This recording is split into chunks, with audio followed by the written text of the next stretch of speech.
नमस्कार, मी अमोल येडगे, आयुक्त छत्रपती संभाजीनगर महानगरपालिका।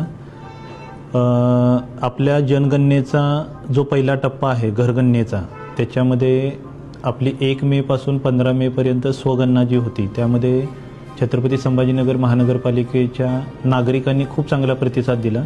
त्याबद्दल सर्वांचं सर्वप्रथम अभिनंदन आणि आभार। आता जो घरगणनेचा जो दुसरा टप्पा आहे तो उद्यापासून 16 मे पासून सुरू होणार आहे। 16 मे ते 19 मे पर्यंत आमचे जे प्रगणक आणि त्यांचे जे सुपरवायझर आहेत, ते पर्यवेक्षक आहेत, ते त्यांची जी ॲप्लिकेशनवरची आणि ऑफिशियल जे काम आहे ते करणार आहेत आणि 20 मे पासून ते घरगणना करण्यासाठी ॲक्च्युली फील्डवरती येणार आहेत। प्रगणक आणि सुपरवायझर जेव्हा घरगणनेसाठी घरी येतील तेव्हा त्यांच्याकडे अशा पद्धतीचं आय कार्ड असेल, जे जनगणना विभागाने दिलेलं आय कार्ड, त्याच्यावरती QR कोड पण आहे। तो स्कॅन केल्यानंतर त्यांचं सेन्ससच्या वेबसाईटवरती त्यांचं दिलेली त्यांना जी ऑर्डर आहे ती सुद्धा आपल्याला दिसेल। तर असं आय कार्ड घेऊन प्रगणक 20 मे पासून आपल्या घरोघरी शहरामध्ये जाणार आहेत आणि त्यांना घरगणनेच्या अनुषंगाने जे 33 प्रश्न विचारायचे आहेत ते आपल्याला विचारणार आहेत। तर माझं सर्व नागरिकांना नम्र आव्हान आहे, जेव्हा प्रगणक आपल्या घरी येतील तेव्हा सौजन्याने त्यांचं स्वागत करा आणि ते जे प्रश्न विचारतील त्या प्रश्नांची कृपया जी काही माहिती आपल्याला देता येईल ती माहिती द्या।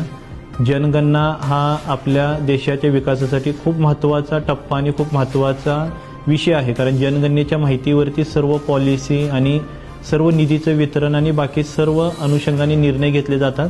त्यामुळे आपण माहिती आहे ती योग्य माहिती द्यावी आणि प्रगणकांना जर आपण माहिती दिली, वेळेमध्ये जर सहकार्य केलं, तर ही जनगणना आपल्या शहरामध्ये लवकरात लवकर पूर्ण करणं आणि शहराची अचूक जनगणना झाली तर शहराच्या सर्व निर्णयासाठी याचा आपल्याला उपयोग होणार आहे।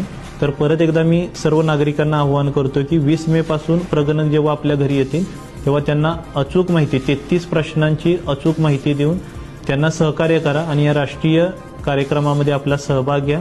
आणि यासोबतच आम्ही हे आय कार्ड यासाठीच दाखवतोय की प्रगणक जे आहेत ते जेन्युइन प्रगणक आपल्या घरी येतील तेव्हा त्यांचं आय कार्ड तपासूनच आपण माहिती द्या।